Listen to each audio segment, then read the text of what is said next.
You had questions. Well, technically one question. We have answers. Yes. Multiple answers? Yes. Yeah, there's many answers to this one question. The question, of course, being, Are we sure that Chris is gay? no, hang on. No one doubts, actually, that's not true. Okay. No one doubts that I'm gay, though they're often surprised that I am, but they're often wondering what, in fact, makes me the worst gay. God, I really want to make that a children's book. Why are you the Like worst the gay? bunny one. Like, it just feels like one of those, you know, those like sad ones, like where it's like the sad little bunny, or like the puppy who could not find, or Yeah, like, the are puppy you who- my mother? Like stuff like that. Are you just thinking of the puppy who lost his way from Billy Madison? Yes. Like, why can't we have one? The worst gay. The worst guy. If I could draw, I would. We'd sell it on the website that we don't have yet. Cameron. Oh, there we go. Cameron can draw it, yeah. Got work for you, Cameron. Yeah, I know, right? Yeah, I've made a lot of artist friends from Tim Talk at this point, so we can get someone to help make us the book, The Worst Gay. Our straight slave. I kid, we love Cameron. I was gonna say no, we pay him. We don't. Never paid him. He's a sweetheart. He's the best. He puts up with being surrounded by gay men most of the time. Well, and that's like the kind of funny thing is that anywhere we go, I mean, less so now because I've really cranked it up the last few years, but everywhere we go, people always think that Cameron of the two of us is the gay one, to the point where he had recently had to in himself on our podcast because one of our friends that we've made, another listener, who has his own Batman podcast, he was talking about us, about Tim Talk. He's like, oh yeah, like, it's so fun too, because like they're both gay, they have this cool perspective on it.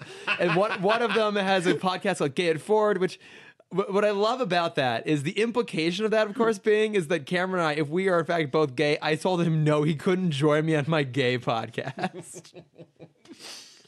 Which is really Cameron fantastic. is not gay enough to be on our gay podcast. Yeah, that's the funny thing is that he could easily come on here and be like the gay expert, even though he's straight. My goodness.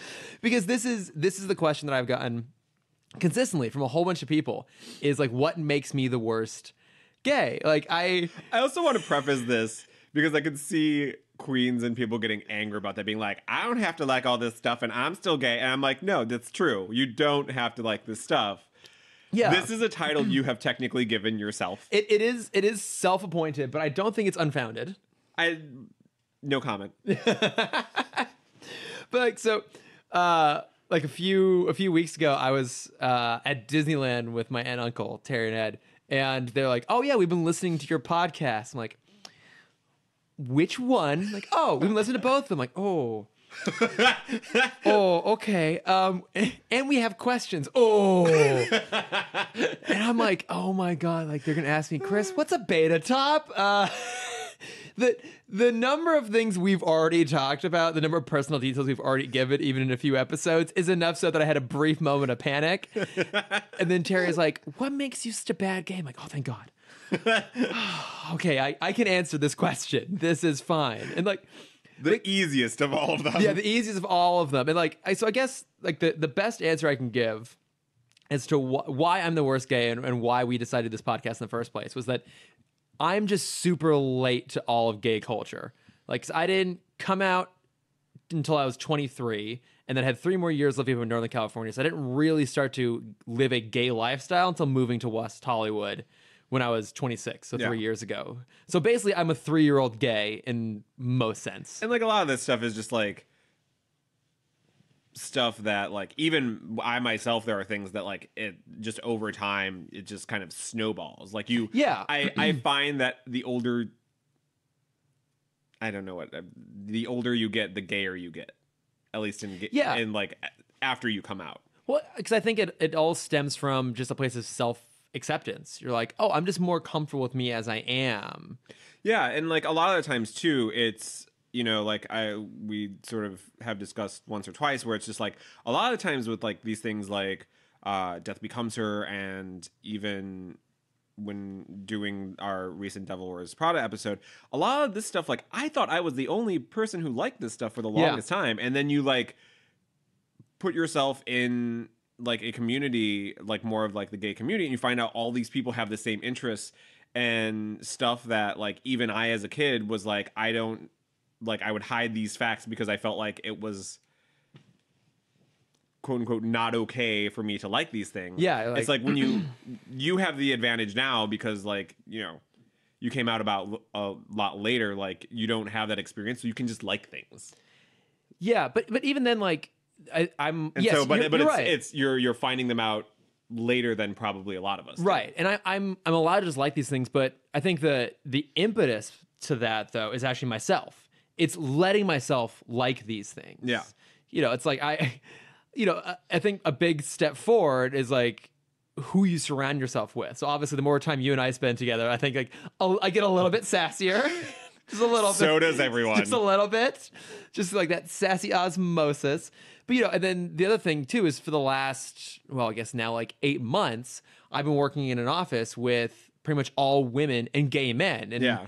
for the majority of that, I sat next to my very dear friend, Andrew, who's just all kinds of fabulous. And the more time I would sit, like I spent the most amount of time with him in a 6-month stretch of anyone I know because we sat next to each other every single day. And so I found myself like using feminine pronouns more often and being like, oh yes, it's like everything is she now, which is it's just more fun. Yes, right? You've gotten to that part. It can't just be like naval admirals in their ships who get to have fun calling everything by feminine pronouns. No. Like it's way more fun this way. But you know, I can look back to like 3 years ago going out one night and I was having like an argument with someone, like a friend of a friend, and like girl, and then like I'm like, first off, don't call me girl. And secondly, whatever the fuck we were arguing about. And now it's very much the opposite. I'm just like, oh, girl? What? Like, it gets to the point now when, again, like Cameron, who's straight and male, when he shows up at my apartment to record our other podcast, I'm like, oh, she's here. I'm also, I after knowing you for some time now, too, like, I remember, like, the first few times hanging out, like, most of your friends were not gay.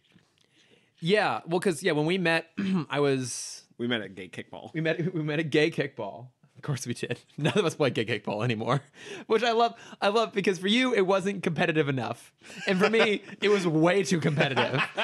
Like they were keeping score. That was too competitive for me. I was like, nah, I'm good. If I remember right, your argument when we talked on the field to me sometimes was, I just want to kick the ball. End of story. Yeah, that's like, I just want to go up there. I want to like attempt to kick it, but I get like maybe one kick a game, and the rest of time I'm standing out in the outfield. I'm like, I can't catch, I can't throw. Like at least for the throwing, I have the excuse of having a bad arm, but the catch is just natural clumsiness.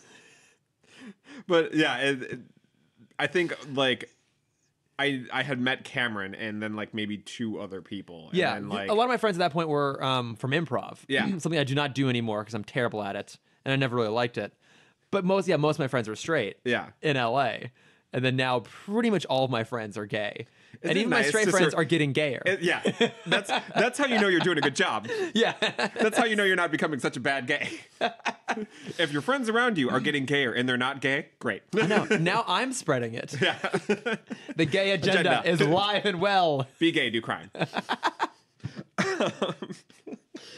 But yeah, like I just got more. You get more comfortable with yourself over time. Yeah, and so that's really all it is too. And it's funny because remember when Katie was on here and we were talking about like that journey of self-acceptance, like she described it as I've described it before, which is kind of like a sine wave because I'm a nerd and a former engineer and I still think in terms of math.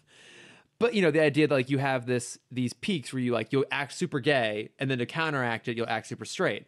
And eventually you just kind of settle out to like who you are naturally as a person. Yeah. But what that doesn't factor in is that over time, your sense of self-acceptance will grow and you will probably end up getting just gayer. Yeah. As you go along. It's like, let's just put it on the record. Gay is more fun. It is more fun. It's not just the gay sex, which is also very fun. That is also fun. But I think it comes from just like the cultural identity of being like, oh, we are all about acceptance and about just embracing enjoyment and fun and like, yeah, like maybe a little bit of frivolity. But it's generally speaking a very positive culture. Yeah. And I think that's part of the embracing of it. And like I guess like, I mean, I've always loved camp. Oh my God, same. And I feel like being gay, you have to be a little bit campy. A little bit campy. And it's like, I always find it really funny when I meet like really, really serious, like straight acting gays, and they're like, no, I'm not like drag queens, blah. Mask I'm for like, mask. I'm like, geez. Bruh. I'm like, sounds like a very sad gay life to me. I know. Like, Well, like that's the whole thing. It's like why say no? Right? Yeah. Like why close off something to you? It's like we've talked about this before. How much I love drag, and I still haven't done it, and I don't know anything about it. I haven't done drag either. Yeah, that'll be an fashion. experience for both of us. I know that. Oh my god, it's such a good episode. But you know, it's like, oh, I would totally do that. Sure, why not? Yeah. Let's go. I'll do drag. It'd be super fun. Well, I know you got that camp value because, as you always like to say, like you'll do anything for a bit. I will and do there anything is for so a bit. much that I do as a gay man that is just for the bit. Yes. Like where I'm just kind of like, you know what, I'm gonna do this. I just want to see reactions. Well, and like for me, that actually became a big reason why I came out. Was I was finding increasingly that, you know, the version of myself that I was able to express to like my friends and family was not reflective of me as a person. And in comedy and self-deprecating comedy has always been huge for me.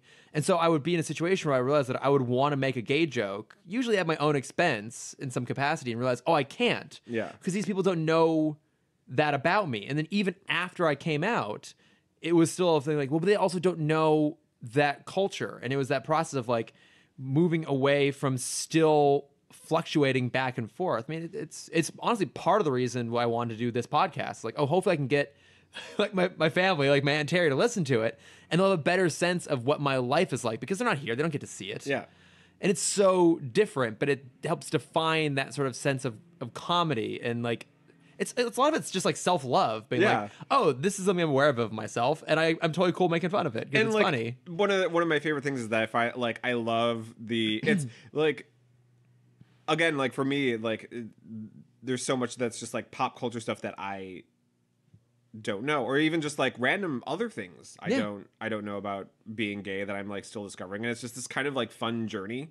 So it's like, you know, like you call yourself the worst gay, you're just a young gay. Yes. As far as in like like how many years it's been since you came out. Yeah, but it's better. Like young gay sounds weird, and also a little bit creepy. If I start if I start calling myself hashtag young gay, all of a sudden, like Kevin Spacey and Bryan Singer are going to be like hovering around my apartment all day long. So plus, let's be honest, I'm also not young. Yeah, you're not a twink anymore. No, it's like I am like a toddler in gay years, but my soul is that of like a 60-year-old grandmother. Yeah. Like I should take up needlepoint. The funny thing though is I can definitely see you because of like sort of your how do I want to put this? It's not a mean thing, but like your Don't hold back, girl. your campiness with like clothing sometimes, like with your terry cloth romper. Oh yes, my and, terry like, cloth your, romper. like the James Bond stuff. I could definitely see you being that old queen that like Elton John, like finally just going full out and having those like really colorful floral shirts. Yes. And just like wear like big sunglasses. I don't care. Yeah. It's fun to look fun. It's like I have the bright orange tuxedo from Kingsman that I'll bust out on occasion. Yeah, I can see you being that like old queen when you get like really old. Yeah. Oh. Yeah. I've been considering incorporating ascots into my wardrobe. What do you think about this? You know, I'm not surprised. Are you surprised that I, as of now, don't own a single ascot? Actually, more so, yes. You know, I kind of always like downplay like my dress. I don't usually dress up a lot, but I really love wearing a suit. And I will give my older brother credit, who's obviously straight. He actually does know how to dress very well, and he loves bow ties. And he rocks a good bow tie. And again, to his credit, he wears real bow ties, properly tied, like they should be. Not this clip-on bullshit. And that's hard. I had to learn how to do that too. It's tricky. Like once you figure out like the trick at the end, like how to actually like get the last piece through the knot, then I find like once you got that, you kind of got it down. But he's wearing bow ties, like that element of like slightly exaggerated fashion is out the window. So guess what, fuckers? Ascot season. Yeah, no, it's like, and it's funny too because it's, you know, the way like I like doing this because it's sort of like a discovery for both of us with certain things. Yeah, and it's funny because like you're going sort of, I would say, in not a negative term, but like the flashier way, Yeah. it seems, as you get gayer. I'm clearly going the more leather, denim, kinkier way half the time. Yeah. But like, that's where it gets fun, though, is you get Yeah. to start exploring your own space. And I think that is also indicative of a more advanced gay. Which is why we do this. Which is why we do this. Yes. Well, yeah. I like making gay sound like I'm a video game. It's like really great. Yeah. Well, I've said this before. You've discovered kink. Five level up points. Well, I've said this before. That again, if being gay is like a video game, being a blonde hair, blue eyed top in WeHo means I'm playing on easy mode. Yeah, basically. Yes, and yeah, you've like leveled up. You're on the higher echelons now. Like you found like the secret levels and are getting to explore all the fun shit. Yeah. But I think that's generally true though, right? Like I mean, you I think there's probably a reason why you see, like I think the leather community tends to be like a little bit on the older side. Yeah, broadly speaking. It's like this really nice like combination of like there are guys our age which tend to mostly be the younger side of things. Yeah. And sometimes I meet much younger guys who've discovered leather and kink way earlier and I'm like, "Ooh, you are a child." Yeah. But like I know, it's like that's great, but they generally don't want you to wear it to your school pictures. yeah.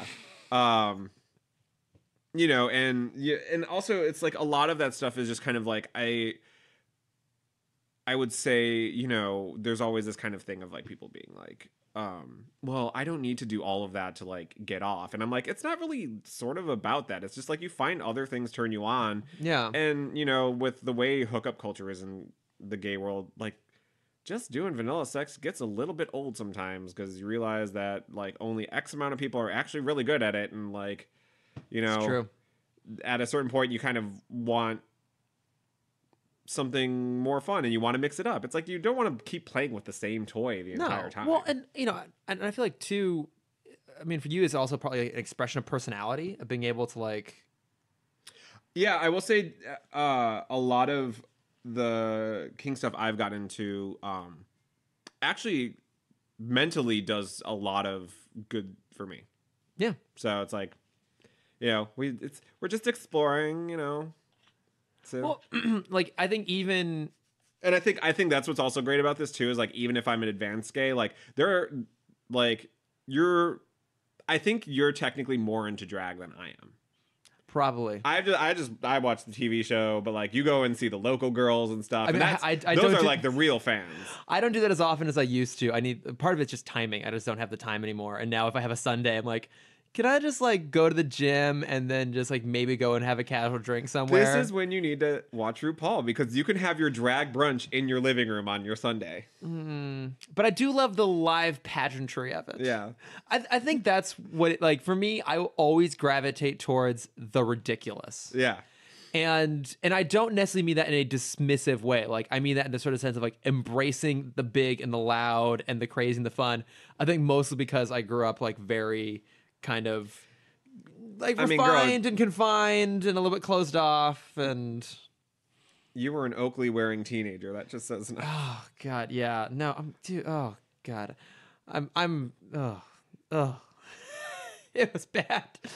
It was real bad. I'm glad. For many reasons I'm glad that I ended up gay, but one of them being like I'm glad that I found a way to be able to embrace that sort of like absurdity and ridiculousness. And I think a lot of that comes from time and place. Like I said, I mean, I knew from probably around like 14 that I wasn't 100% straight, and there was a long like 10-year period of like figuring out what exactly that meant. Yeah. And even beyond that, for those of you who are aware of what the Kinsey scale is, I still self-describe as a Kinsey 5 out of 6, basically meaning like pretty much gay across the board, but every once in a while I still find some women attractive. Wasn't it like 7? No, I think it's 0 to 6. I know 6 is the top. It's a 6. The top. Yeah, you. I took it. I was a 6. Yeah, you are definitely a Kinsey 6, and I only know that is the highest level because of the film Easy A. Okay. Because at one point Emma Stone's character like tells him, like, wait, last week you were a Kinsey 6 and now whatever it was, I don't remember, but that was when her friend like finally comes out. Yeah, exactly. But yeah, like, and so for me it's not even so much about like my like being attractive to men or not. It's more just like, oh, I don't subscribe as much now to like gender norms and norms in terms of like masculinity and femininity, I'm just like, oh, I'm just gonna do what I like to do and be Yeah. who I like to be, and now refer to my iPad as she, which is way more fun. So the way that you're doing that, my new thing is that I've discovered and through my friends is now like, you know how like straight guys will be like, "What's up, bro? What's up, bro?" Like, so apparently I've discovered the gay version of that is sis. Oh, what up, So sis? it's like, what up, sis? What up, sis? Yeah, like, and so I find myself saying that all the time. So it's really hard when I work at like, I have like some of my coworkers at my job are like very kind of like, bruh, and I'm like, and sometimes I'll be like, "What's up, sis?" I I'm was like, gonna say, I can't do that. Like, Do you throw it back? sometimes Yeah, because it depends on my mood at work. that's good. I mean, not that I have a lot of people call me bro at this point, And it was like, but again, like, I remember like, there is sort of also that thing of, I found what's actually made me a better gay man and also me as just like a better man in general is like you find those people that can kind of like show you new things. So it's kind of like, it's not like, referring to yourself as the worst gay. It's not that like, any of this is something you're supposed to know how to do. It's like, Right. it's like, I remember like growing up and, being told like, if, every man needs to know how to fix a tire. Every man needs to know how to tie a tie. I mean, I know tons of guys that are straight and don't know how to tie ties. And I'm always tying their ties for them. yeah. God, Like every wedding I go to, like if I'm in the wedding party, it's like, all right, boys, line up. that and Sadly, all I'm doing is tying your ties. that and fucking pocket squares. Like it becomes like I'm yeah. like the assembly line person. I'm just like, okay, boys, like let's get this going. But like obviously, like I don't, none of that makes them like any less of a man. And No. it's like not liking all these things. Like even if I'm waiting for the day when we watch something, you're like, I hate that, and then we can have that whole sort of discussion of like, okay, great, like that's fine, like we talk about it constantly as we're going through the Golden Girls. We're like, you absolutely love it. And I'm like, I'm enjoying it. I don't hate it. I'm just like, Well, yeah, and like that's the whole thing. It's like, I mean, the whole worst gay descriptor is a bit that I'm doing. I was about to say I'm normally not this aloof in real life, but about half the time I am. Yeah. That's true. Actually, I'm pretty stupid most of the time.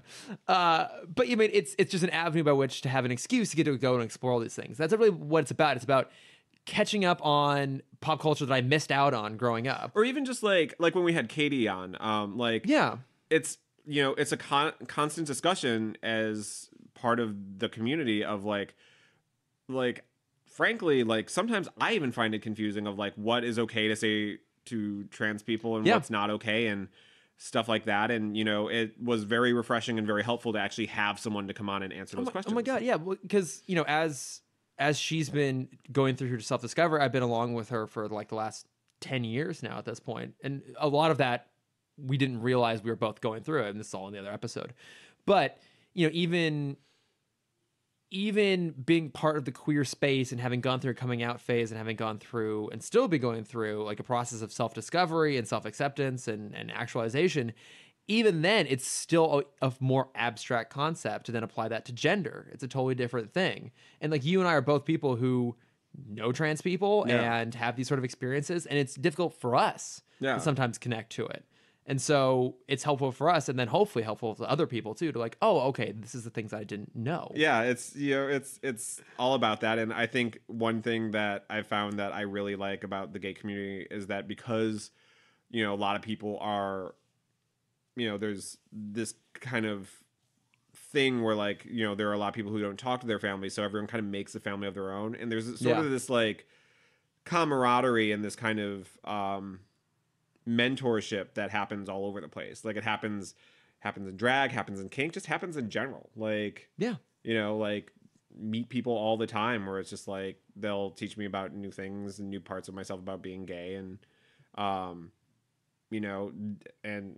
it's not always sexual. Like no, it's absolutely not. And I mean, I'm not sure about you, but for me, I think part of the reason I have a life in LA after only being here a little over 3 years was that when I came here, there existed all these different pockets of gay communities, and I was able to kind of drift through them until I found one that like fit me as a person, which like my gay community tends to be much more on the nerdier side, right? Yeah. Like it's the group of people that would go and play board games and build Legos and like do movie nights and stuff Now like you're that. getting into cosplay. Now I'm into cosplay. Like it's all in that sort of space. But most of my friends at this point now in LA are gay, and I have a lot of straight friends too, which is fantastic. But it's knowing there were already existing communities meant I had communities to get involved in pretty early on. And I've said this to other friends of mine, male or female, either way they're straight, and like how challenging it can be to find that if you don't already have that baked in community. And that doesn't mean that you're not going to find friction or you're not going to find parts of it that you don't like or parts like communities you just want nothing to do with. But at least there's something there to go and like find and explore. Yeah, because it's like I kind of remember that too after coming out. It's like, especially after being like one of the few kids that was out in gay, it was kind of just like, okay, well, I'm out. Well, now what? Yeah. Like, especially when you're younger and it's like, well, I'm too young to drink and go to like gay bars. Like, do I just have sex with men? Like, what other things are there for me for like as a gay person to explore and to, find out? Because it was, and then like again, like I had the same thing where it's like moving. The one thing I will always say that I do really love about LA is like LA has a very overall great gay community. It does, yeah.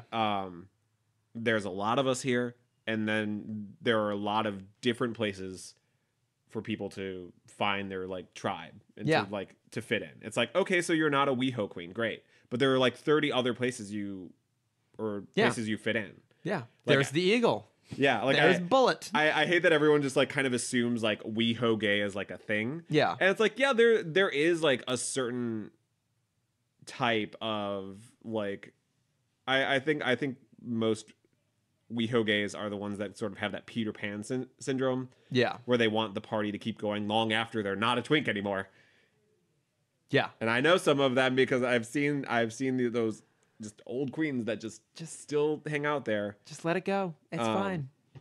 But yeah, and like, and for a while that fit me when I was in my 20s, and I loved going to WeHo and loved doing that. And now like you and I had a discussion when we were watching the movie the other night where it's just like I'm over it. Like my gay life is changing and moving into like a different direction. So it's just kind of like, you kind of just got to find your community of people. And it's like, I'm a nerd, but like, I hang out with like you and Jeb and some of the other ones that I know, and I'm like, no, this is like way above my nerd level.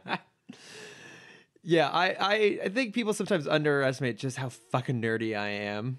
Like until they walk into my room and it's nothing but Legos. Like I get Batman. The Batman thing, too, but like mine is like Batman, Harry Potter, and then like sprinklings of other things all over the place. Yeah, but like you're not just Batman, you're just like.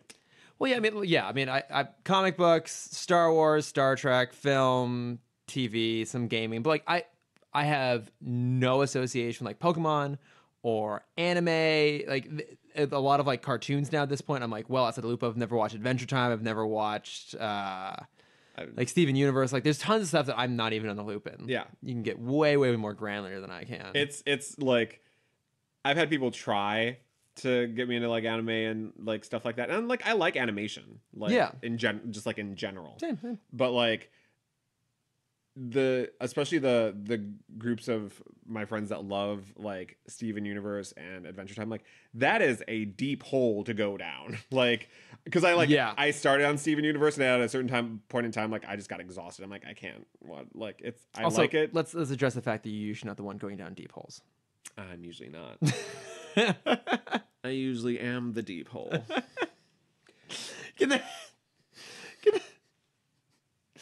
be your epitaph? I am the deep hole. Gay it forward with the worst gay and the deep hole. The deep hole. Riding the rainbow all the way down it. Also, let's clarify. We're not saying the deep hole. You're the deep hole. This is where enunciation becomes very, very important. because the first two guys I ever slept with were like 8 and 9, and I had no. It was one of those like. Let us also clarify for listeners, you were referring to inches, not an age. Not an H. God damn. Ooh. Yeah, no, inches. Their dicks were 8 and 9 inches. And frequently I found with most things I do, not sexually, I have that sort of beginner's ignorance. So oh yeah. So like doing that, I was like, oh, I I guess it must, like I expected it to like hurt because I had never had anything up there. Yeah. And it, like hurt a little bit, but I also think I'm just a natural bottom. See, there you go. And that it's like nowadays it's just kind of like if it's below a certain inch amount, I just don't want it. Yeah. You must be this tall to be ridden. Well, part of it is that like you need like at least 2 inches to get past the cheeks. But this is true. This is true. It is a well-established fact. We've gone way off the rail. Well-established fact that Jonathan does have a very fantastic ass. Oh, thank you. Yes. We really have gone quite off. We've gone down the deep hole. Down the deep hole. But again, like this is the whole point, is to go and kind of explore these things. And also like I think to some degree too, it's like I like you said too, it's like I like doing it too because I've also noticed that like my straight friends will listen to it and will understand more. Yes, it's an education. We are an educational podcast. I say this all the time. We are educational. Yeah, it's just we maybe drop more C-bombs than other educational podcasts. C-bombs and, lots of other things. Yeah, I don't think they're talking about deep holes on Pod Save America, but God bless them. They're doing great work. Probably the deep state, not the deep hole. Exactly, yeah. But we do appreciate that people are listening to us and riding the rainbow with us and learning along the way. I also appreciate like getting the questions because this is more stuff for us to answer. And, and even if we don't know the answer, we'll be like, we'll find out. Yeah, and I probably didn't even do that good of an answer of answering that. I cannot speak. I probably didn't even do that good of a job answering the question. But like, I mean, we're at the end of the day, we are here to get answers to our own questions. But by all means, if you guys have questions, if you still need further clarification as to why I'm the worst gay, or if there's other stuff you want to learn, we have our vocab episode, which can be very, very helpful. There's still tons of terms. We'll probably have to do another one of those at some point down the line. Yeah. Improve our vocabulary, as we're calling it. But yeah, like the big thing that we love is people writing in, asking questions, or even just if you know us, text us questions. Yeah, text us questions. Find us on Grindr, ask us questions. Yeah, exactly. Yes, if we're sitting down to have a nice family meal, ask me a question. I will not respond in the moment. Then we'll be very awkward. We'll sit in silence, and in maybe 3 to 4 weeks, you'll get a podcast in your feed, and that'll answer your question. If you're a family member, don't ask me questions. If you're one of mine, ask me. Ask me all of the questions. I will tell my family members to ask you. Yes, that's exactly. It's like, you can just find him at Lordifer on Instagram. Send him your questions, and he will respond to you in a matter of weeks. Hey, I'm one of Jonathan's family members. He's not answering my question. Why is he a deep hole?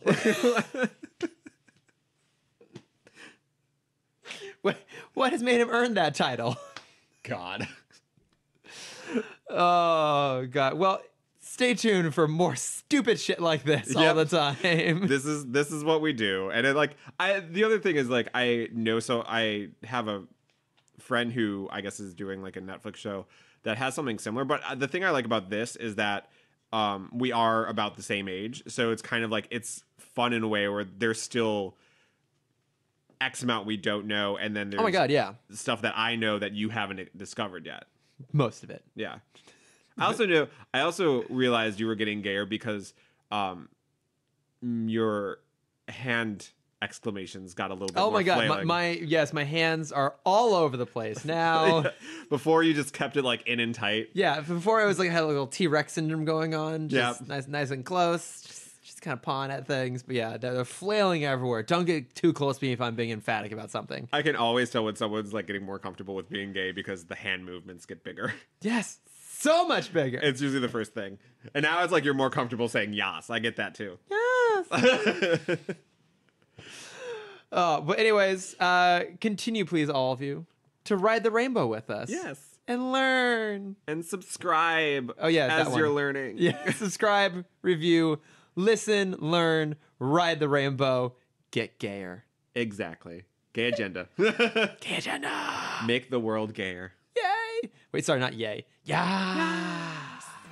Thanks for listening to Gay at 4. The podcast is produced by Chris Lord and Jonathan James and edited by Chris Lord. Music by Chris Humans and Colin Diaz. Artwork by Cameron Dexter. Please subscribe and review on iTunes. Follow the podcast at Gay at Forward on Instagram and YouTube and at Gay at Forward Pod on Facebook and Twitter. Got an idea for an episode? Send us an email at gayatforwardpod@gmail.com. Thanks and stay fabulous.